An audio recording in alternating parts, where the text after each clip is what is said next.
ഗായത്രി ദേവി വെറുതെ പറഞ്ഞതായിരുന്നില്ല. നിദ്രയെ വിളിച്ച് സംസാരിച്ചത് മുതൽ അവർക്ക് വല്ലാത്തൊരു മനപ്രയാസം നേരിട്ടിരുന്നു. എന്തെങ്കിലും വിഷമമുണ്ടെങ്കിൽ അത് നിദ്രയോട് നേരിട്ട് തന്നെ ചോദിക്കാമെന്ന് അവർ ഉറപ്പിച്ചു. സമയം വൈകിക്കാതെ ഗായത്രി ദേവി കാറുമെടുത്ത് പുറപ്പെട്ടു. ഏകദേശം രാത്രിയോടെ തന്നെ അവർ വില്ലയിലെത്തിയിരുന്നു. കോളിംഗ് ബെല്ലടിച്ച് അവർ പുറത്ത് കാത്തു നിന്നു.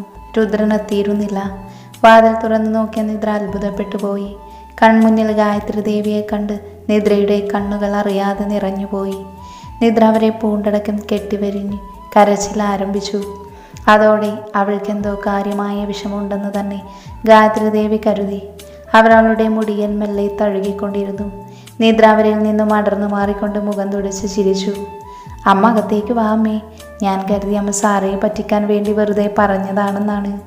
എനിക്കമ്മയെ കാണാൻ കൊതിയായിരുന്നു. പോകുന്നതിൽ പിന്നെ ഞാൻ അമ്മയെ ഒരുപാട് മിസ് ചെയ്യുകയായിരുന്നു. നിദ്ര അവരോട് വാതോരാതെ സംസാരിച്ചു കൊണ്ടാണ് ഉള്ളിലേക്ക് നടന്നത്. ത്രേസ്യാമ്മച്ചി, അമ്മയ്ക്കൊരു ലൈം ജ്യൂസ് എടുക്കുമോ? ഇപ്പം എടുക്കാം കുഞ്ഞേ. നിദ്ര ഗായത്രി ദേവിയെ പിടിച്ച് സെറ്റിയിലിരുത്തി. എന്നാലും അമ്മ ഇന്ന് തന്നെ വന്നല്ലോ, എനിക്കൊത്തിരി സന്തോഷമായി, നിദ്ര ഉത്സാഹത്തോടെ പറഞ്ഞു. എങ്ങനെ വരാതിരിക്കും? എനിക്ക് അവിടെ ഇരുന്നിട്ട് വല്ല സമാധാനവും വേണ്ടേ? ഞാനിങ്ങ് പോന്നു. ആ പെൺകുട്ടിയെ കൊണ്ട് വല്ലാത്ത തൊല്ലായല്ലോ. ഇനി അക്കാര്യം അവനോട് സംസാരിച്ച് നേരാക്കിയിട്ട് ഞാൻ പോകുന്നുള്ളൂ, ഗായത്രി ദേവി ഉറപ്പ് പറഞ്ഞു. അതെല്ലാം ഓർത്തതോടെ നിദ്രയുടെ മുഖം മങ്ങി. ഗായത്രി ദേവി അത് കൃത്യമായി ശ്രദ്ധിക്കുകയും ചെയ്തിരുന്നു. അവർ അവളുടെ മുഖം കൈക്കൊണ്ട് മെല്ലെ അവർക്ക് നേരെ തിരിച്ചു. നിനക്കിവിടെ എന്തെങ്കിലും വിഷമമുണ്ടോ മോളെ? ഉണ്ടെങ്കിൽ നീ അമ്മയോട് പറയ്. ഒന്നും മനസ്സിൽ വെച്ചുകൊണ്ട് വിഷമിക്കരുത്. കാര്യങ്ങൾ പറഞ്ഞ് ഗായത്രി ദേവിയെ വിഷമിപ്പിക്കാൻ അവൾക്ക് കഴിയുമായിരുന്നില്ല. എങ്കിലും അവർ ഇത്രയും തന്നെ സ്നേഹിക്കുന്നത് കാണുകെ അവരെ പറ്റിക്കുന്നതോർത്ത് അവൾക്ക് അതിലേറെ വിഷമം തോന്നി. എന്തെങ്കിലും ഉണ്ടെങ്കിൽ ഇപ്പോൾ പറയൂ മോളെ. നിനക്കെല്ലാം തുറന്നു പറയാൻ അവസരം വരുമ്പോൾ ചിലപ്പോൾ ഒരുപാട് വൈകിയെന്ന് വരും. അത് നല്ലതിനാകില്ല. അലിവോടെ അവർ പറഞ്ഞത് കേട്ട് നിദ്ര പൊട്ടിക്കരഞ്ഞു പോയി. ഇനിയും അവളെ കൊണ്ടെല്ലാം അവർക്ക് മുന്നിൽ മറച്ചു വെച്ച് ഇനിയും പിടിച്ചു നിൽക്കാൻ കഴിയുമായിരുന്നില്ല. എന്താ മോളെ, എന്തിനെങ്ങനെ കരയുന്നത്? എന്തെങ്കിലും ഉണ്ടെങ്കിൽ തുറന്നു പറഞ്ഞേ. അവർ നിദ്രയെ അവർക്ക് നേരെ പിടിച്ചു നിർത്തി മുഖമെല്ലാം തുടച്ചു കൊടുത്തു. നിദ്ര അവരെ നോക്കി കരച്ചിലടക്കി നെടുവീർപ്പെട്ടു. എല്ലാം തുറന്നു പറയുകയല്ലാതെ അവൾക്ക് വേറെ മാർഗം ഉണ്ടായിരുന്നില്ല. രുദ്രനൊപ്പം ഹോട്ടൽ പെടാനുണ്ടായ സാഹചര്യം തുടക്കം മുതൽ അവരുടെ ബന്ധം വിവാഹത്തിൽ കലാശിച്ചതും ഉടമ്പടി കല്യാണത്തിലേക്ക് രുദ്രൻ തന്നെ വലിച്ചിഴച്ചതും സാറയുമായുള്ള അവൻ്റെ നിലവിലുള്ള ബന്ധവും എല്ലാം തന്നെ നിദ്ര അവരോട് തുറന്നു പറഞ്ഞു. എല്ലാം കേട്ട് കഴിഞ്ഞപ്പോൾ ഗായത്രി ദേവി ഞെട്ടിത്തരിച്ചു പോയി. ചെറിയ എന്തെങ്കിലും സൗന്ദര്യപ്പിണക്കമായിരിക്കും അവർക്കിടയിൽ നിന്ന് കരുതിയ ഗായത്രി ദേവിക്ക് തെറ്റിപ്പോയിരുന്നു. തൻ്റെ മകൻ ഈ പെൺകുട്ടിയോട് ഇത്രയും വലിയ ചതിയാണ് ചെയ്തതെന്ന് ഓർക്കവേ അവർ ആകെ ഉലഞ്ഞുപോയി. എന്ത് ചെയ്യണമെന്ന് ആദ്യം അവർക്കൊരു പിടിയുമില്ലായിരുന്നു. അമ്മ വിഷമിക്കരുത്, ഞാൻ ഇതിൽ നിന്നും ഒഴിഞ്ഞു പോകാൻ തയ്യാറാണ്. അമ്മയ്ക്ക് എന്നേക്കാൾ നല്ല അന്തസ്സും സ്റ്റാറ്റസുമുള്ള മരുമകൾ സാര തന്നെയാണ്. അവർ തമ്മിൽ സ്നേഹത്തിലുമാണല്ലോ. ഞാൻ അവർക്കിടയിൽ ഒരു കല്ലുകടിയായി നിൽക്കാൻ ആഗ്രഹിക്കുന്നില്ല അമ്മേ. ദയവ് ചെയ്ത് എൻ്റെ സിറ്റുവേഷൻ അമ്മ മനസ്സിലാക്കണം. നിദ്ര പിന്നെയും കരഞ്ഞു പോയപ്പോൾ ഗായത്രി ദേവി അവളെ ദേഹത്തേക്ക് അണച്ചു പിടിച്ചു. കൂട്ടത്തിൽ അവരും കരഞ്ഞു തുടങ്ങിയിരുന്നു. ഇതുപോലെ ഒരു മകനെ വളർത്തിയ താൻ പരാജിതയായ അമ്മയായി പോയല്ലോ എന്നോർത്തായിരുന്നു അത്. ആ സമയത്തായിരുന്നു രുദ്രൻ ഷൂട്ടിംഗ് കഴിഞ്ഞ് വന്നത്. അമ്മയുടെ കാർ വെളിയിൽ കിടക്കുന്നത് രുദ്രൻ കണ്ടിരുന്നു. അകത്ത് കയറി രുദ്രൻ കണ്ടത് അവർ ഇരുവരും കെട്ടിപ്പിടിച്ച് സോഫയിൽ ഇരിക്കുന്ന കാഴ്ചയാണ്. ആഹാ, അമ്മ ലാൻഡ് ചെയ്തോ? ഇതെപ്പോൾ വന്നു? എന്തായാലും നിദ്രയ്ക്കൊരു കൂട്ടായല്ലോ. രുദ്രൻ ഉത്സാഹത്തോടെ അമ്മയെ പുണരാൻ വേണ്ടി എടുത്തു. ഗായത്രി ദേവി ചുവന്ന കണ്ണുകളോടെ അവനെ നോക്കി കൈവീശി ആ മുഖത്ത് ആഞ്ഞൊന്ന് കൊടുക്കുകയാണ് ആദ്യം ചെയ്തത്. രുദ്രൻ ഞെട്ടിത്തരിച്ചുകൊണ്ട് അമ്മയെ അവിശ്വസനീയതയോടെ മുഖത്ത് കയ്യും വെച്ച് നോക്കി നിന്നുപോയി. നിദ്രയും സ്തംഭിച്ചു പോയിരുന്നു. ഗായത്രി ദേവി രുദ്രനെ അടിക്കുമെന്ന് നിദ്ര ഒരിക്കലും പ്രതീക്ഷിച്ചിരുന്നില്ല. ഒന്നും മനസ്സിലാവാതെ നിൽക്കുന്ന രുദ്രനെ കണ്ടതും നിദ്രയുടെ മനസ്സ് വേദനിച്ചു പോയി. എൻ്റെ മകൻ ഇത്തരൊരു മോശപ്പെട്ട വ്യക്തിയാണെന്ന് ഞാൻ ഒരിക്കലും കരുതിയിരുന്നില്ല. ഒരു നല്ല മനുഷ്യനാകാനാണ് ഞാൻ നിന്നെ പഠിപ്പിച്ചിരുന്നത്. നീ ഇത്രമാത്രം അധപതിച്ചു പോയത് വിവരം ഇപ്പോഴാണ് ഞാൻ മനസ്സിലാക്കിയത് രുദ്ര. കത്തുന്ന കണ്ണുകളുമായി നിൽക്കുന്ന ഗായത്രി ദേവിയെ നേരിടാൻ അവനെ കൊണ്ട് കഴിയുന്നില്ലായിരുന്നു. നിദ്രയുടെ കരഞ്ഞ മുഖവും കണ്ടപ്പോൾ കാര്യങ്ങളുടെ ഗതി ഏറെക്കുറെ രുദ്രൻ മനസ്സിലാക്കിയിരുന്നു. എന്നിട്ടും തനിക്ക് അവളോട് എന്തുകൊണ്ടാണ് ഒരു തരിമ്പ് ദേഷ്യം തോന്നാത്തത് എന്നാണ് രുദ്രൻ അത്ഭുതത്തോടെ ഓർത്തുപോയത്. അമ്മേ, ഞാൻ പറയുന്നതൊന്ന്. നീ ഒന്നും പറയണ്ട രുദ്ര, എല്ലാം നിദ്ര പറഞ്ഞു കഴിഞ്ഞു. എന്നാലും ഈ പെൺകുട്ടിയുടെ ജീവിതം തകർക്കാൻ നിനക്ക് എങ്ങനെയാണ് കഴിഞ്ഞത്? 1 വർഷത്തെ ഉടമ്പടിയോ? എന്താണത്? ഞാനെങ്ങനെ കേൾക്കാത്തൊന്ന്? നീ ഇതൊക്കെ എവിടെ നിന്ന് പഠിച്ചു? അതോ വലിയ സൂപ്പർ സ്റ്റാറുകൾക്കൊക്കെ എന്തുമാകാമെന്നാണോ? അവരുടെ മുന്നിൽ രുദ്രന് മറുപടിയൊന്നുമില്ലായിരുന്നു. അവൻ മുഖം കുനിച്ച് നിന്നുപോയി. ഗായത്രി ദേവി നിരാശയിൽ മുഖത്ത് കൈവച്ച് നിന്നു. എൻ്റെ തെറ്റാണൊക്കെയും. എൻ്റെ മകൻ്റെ സമ്മതമില്ലാതെ ഞാൻ നടത്തിയ വിവാഹമായിരുന്നല്ലോ ഇത്. നിനക്കൊരു നല്ല ജീവിതം ഉണ്ടാകട്ടെ എന്ന് ഞാൻ ആഗ്രഹിച്ചു പോയി. എനിക്ക് പറ്റിയ മണ്ടത്തരം അല്ലാതെന്ത്? അവർ ക്രൂരതയായി. രുദ്രന് ഗായത്രി ദേവിയുടെ ഭാവം കാണുക വല്ലാത്ത നിരാശ തോന്നുന്നുണ്ടായിരുന്നു. എന്തു പറഞ്ഞാണ് അമ്മയെ ആശ്വസിപ്പിക്കുക എന്നവന് മനസ്സിലായില്ല. അവരുടെ കടുത്ത മുഖഭാവം കാണും തോറും അവന് നെഞ്ചിലെവിടെയോ വീണ്ടും വീണ്ടും വേദനിച്ചു. ഇതുവരെ അമ്മ തന്നെ തള്ളിയിട്ടില്ല. അങ്ങനെയൊരു അവസരം താൻ ഉണ്ടാക്കിയിട്ടുമില്ല. പക്ഷേ ഇന്ന് തൻ്റെ അമ്മ ഏറ്റവും കൂടുതൽ വെറുക്കുന്നത് തന്നെയായിരിക്കും. നിറഞ്ഞു വന്ന കണ്ണുകൾ കൈകളാൽ അവൻ അമർത്തി തിരുമി.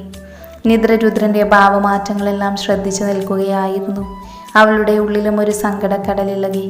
എത്രമാത്രം സ്നേഹത്തിലായിരുന്നു ഈ അമ്മയും മകനും. താൻ ഇവർക്കിടയിൽ വന്നതോടെ എല്ലാം തീർന്നു. രുദ്രൻ ഗായത്രി ദേവിയെ വളരെ ദയനീയമായി ഒന്ന് നോക്കി. പിന്നെ അടുത്തത് ചെന്ന് കയ്യിൽ പിടിച്ചു. അമ്മേ, ഞാൻ പറയുന്നതൊന്ന് ദയവ് ചെയ്ത് കേൾക്ക് പ്ലീസ്. ഗായത്രി ദേവി അവൻ്റെ കൈകൾ അതീവ രോഷത്തോടെ കുടഞ്ഞെറിഞ്ഞു. ഇനി എന്താ നിനക്ക് പറയാനുള്ളത്? നീ എന്താ വിചാരിച്ചത്? എന്ത് ധാർഷ്ട്യവും സഹിക്കാനുള്ളവളാണ് നിദ്രമോളെന്നോ? ഒരിക്കലുമില്ല. നിന്നേക്കാൾ എന്തുകൊണ്ടും ക്വാളിറ്റി ഉള്ളൊരു വ്യക്തിയാണിവൾ. ആ ക്വാളിറ്റി മനസ്സിലാക്കിയത് കൊണ്ട് തന്നെയാണ് ഞാൻ ഇവളെ നിനക്ക് വേണ്ടി ആലോചിച്ചത്. പക്ഷേ ബൈബിളിൽ ഒരു ചൊല്ലുണ്ട്, പന്നിക്ക് മുത്തുകൾ കൊടുക്കരുതെന്ന്.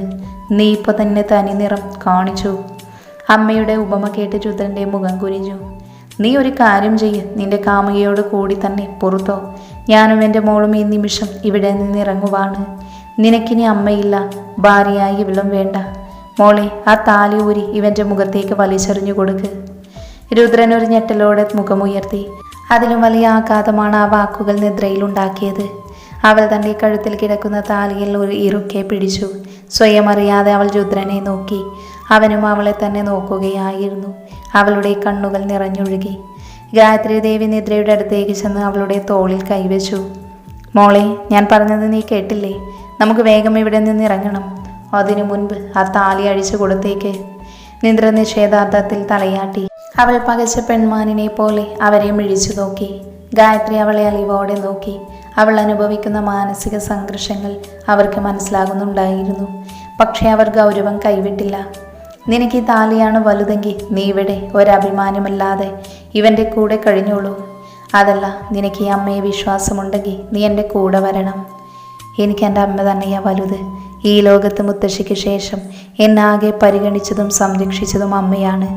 അമ്മയുടെ സ്നേഹം കിട്ടിത്തുടങ്ങിയപ്പോഴാണ് ഞാനൊരു മനുഷ്യജീവിയാണെന്ന് പോലും എനിക്ക് തോന്നി തുടങ്ങിയത്.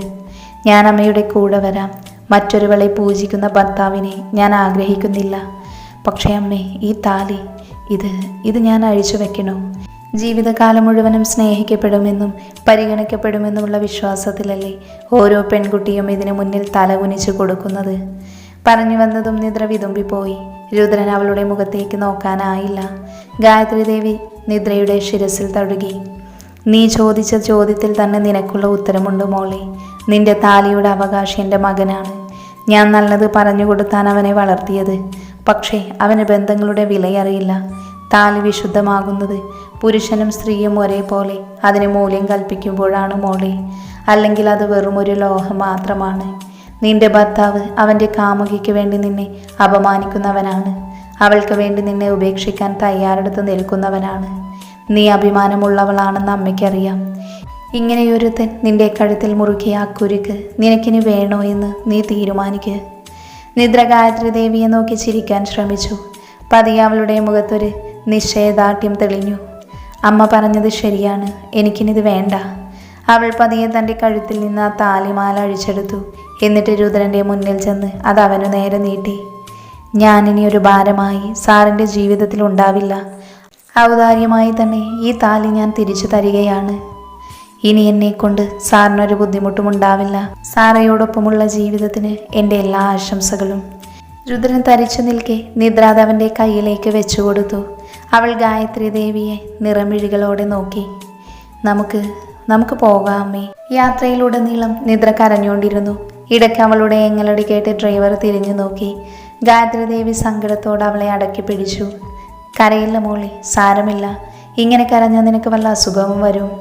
നിദ്ര നിയന്ത്രണം വിട്ട് അവരുടെ ദേഹത്തേക്ക് ചാഞ്ഞു. എനിക്ക് മാത്രം എന്താ അമ്മേ ഇങ്ങനെയൊരു ദുർവിധി? ആർക്കും എന്നെ വേണ്ടാത്തതെന്താ? നിദ്രയുടെ ചോദ്യം കേട്ടപ്പോൾ ഗായത്രി ദേവിക്ക് തൻ്റെ ഹൃദയം പറയുന്നത് പോലെ തോന്നി.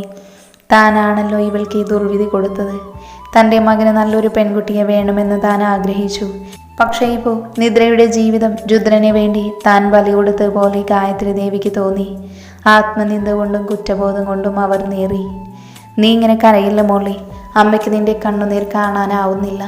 അമ്മ കാരണമാണല്ലോ നിനക്കിങ്ങനെ ഒരു ഗതികേട് വന്നത്. അതോർക്കുമ്പോൾ സഹിക്കാനും വയ്യ. നിദ്ര പെട്ടെന്ന് ഗായത്രി ദേവിയുടെ നെഞ്ചിൽ നിന്ന് മുഖം ഉയർത്തി അവരെ നോക്കി. അമ്മ അങ്ങനെ പറയരുത്. ദേവേട്ടനെ ജീവിതത്തിൽ കിട്ടിയതൊരു ഭാഗ്യമായി ഞാൻ വിചാരിക്കുന്നില്ല.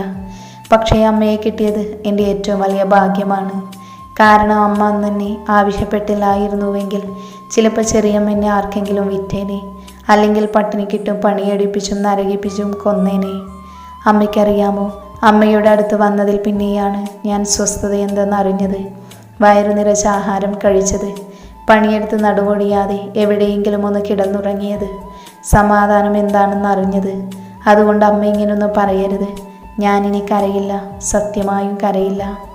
നിദ്രയുടെ വാക്കുകൾ കേട്ടപ്പോൾ ഗായത്രി ദേവിയുടെ വേദന കൂടുകയാണ് ഉണ്ടായത്. ആർക്കും വിട്ടുകൊടുക്കില്ല എന്നതുപോലെ അവർ അവളെ അടക്കി പിടിച്ചു. ഏകദേശം വൈകുന്നേരത്തോടു കൂടിയാണ് ഗായത്രി ദേവിയും നിദ്രയും വീട്ടിലെത്തിയത്. പുറത്ത് ചെറിയൊരു മഴ ചാറുന്നുണ്ടായിരുന്നു. വീട്ടിലെ മരങ്ങളും പൂക്കളുമെല്ലാം കുളിർന്നു വിറച്ചു നിൽക്കുന്നത് പോലെ നിദ്രയ്ക്ക് തോന്നി. തനിക്കിന്ന് മഴ ആസ്വദിക്കാനുള്ള മാനസികാവസ്ഥയില്ല, വേദന മാത്രമാണ്. കാപ്പി കഴിച്ചിട്ട് മോള് പോയി ഒന്ന് മേല് കഴുകി കിടക്ക് കേട്ടോ. ഒന്നാമത് നീ ആകെ ക്ഷീണിച്ചിരിക്കുകയാണ്. മനസ്സിൻ്റെ പ്രയാസം കൂടിയാകുമ്പോൾ ഒന്നും പറയണ്ട. അകത്തേക്ക് കയറിയതും ഗായത്രി ദേവി പറഞ്ഞു, അമ്മ നിനക്ക് കാപ്പി എടുത്തുകൊണ്ട് വരാം. എനിക്കൊന്നും വേണ്ടെന്ന് തോന്നുവാ അമ്മേ, കഴിക്കാനുള്ള വിശപ്പില്ല. അത് പറ്റില്ല. ഉച്ചയ്ക്ക് ഭക്ഷണം കഴിക്കാൻ ആ റെസ്റ്റോറൻറ്റിൽ കയറിയിട്ടും നീ കാര്യമായി ഒന്നും കഴിച്ചില്ല. നിന്റെ സങ്കടം കാരണം എനിക്ക് നിന്നെ അധികം നിർബന്ധിക്കാനും തോന്നിയില്ല. പക്ഷേ ഇനി പട്ടിണി കിടന്ന് ഞാൻ സമ്മതിക്കില്ല. എന്ന് ഞാൻ കുറച്ചു നേരം ഒന്ന് കിടന്നോട്ടെ അമ്മേ, എന്നിട്ട് ഞാൻ എന്തായാലും വന്ന് കഴിച്ചോളാം. അമ്മ കഴിക്കണേ, ഞാൻ എടുത്തു തരട്ടെ. എന്തിനാ മോളെ നീ എടുത്തു തരുന്നത്? ഇവിടെ ജാനകിയും ഭവാനിയും ഉണ്ടല്ലോ, അല്ലെങ്കിൽ എനിക്ക് തന്നെ എടുത്ത് കഴിക്കാമല്ലോ. പക്ഷേ എനിക്കിപ്പോൾ ഒന്നും കഴിക്കാൻ തോന്നുന്നില്ല, ഒന്ന് കിടക്കാൻ മാത്രമാണ് തോന്നുന്നേ. കുറച്ച് കഴിഞ്ഞിട്ട് നമുക്ക് ഒരുമിച്ച് കഴിക്കാം. നിദ്ര ഒന്നും മിണ്ടാതെ വെറുതെ തലയാട്ടുക മാത്രം ചെയ്തു.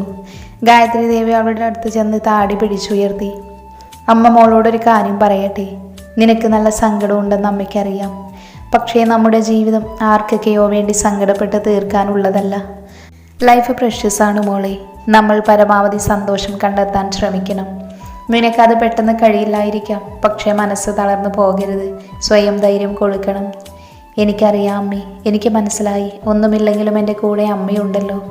അമ്മ എനിക്ക് കുറച്ച് സമയം തന്നാൽ മതി, ഞാൻ ഓക്കെ ആകും.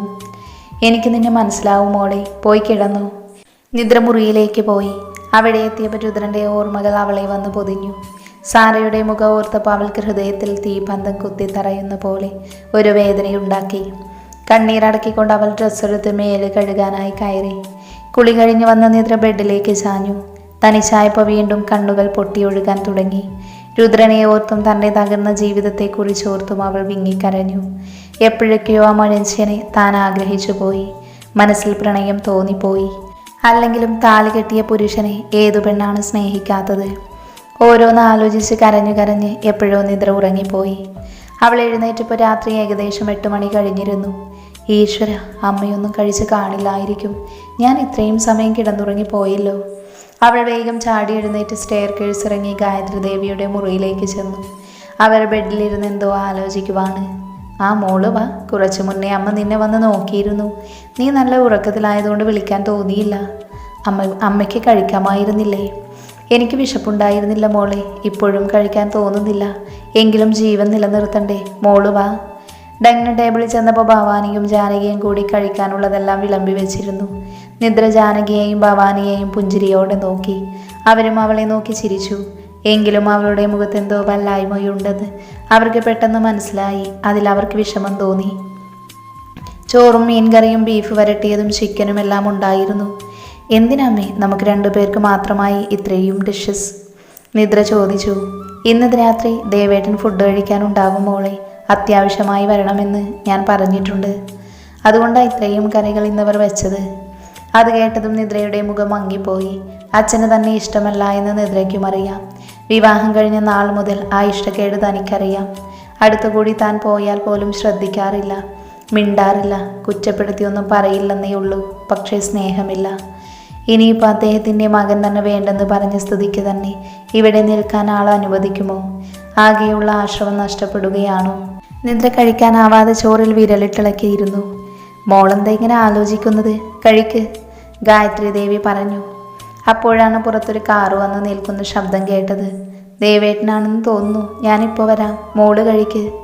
ഗായത്രി ദേവി എഴുന്നേറ്റ് മുൻവശത്തേക്ക് പോയി. നിദ്രയ്ക്ക് ഭയവും ദുഃഖവും തോന്നി.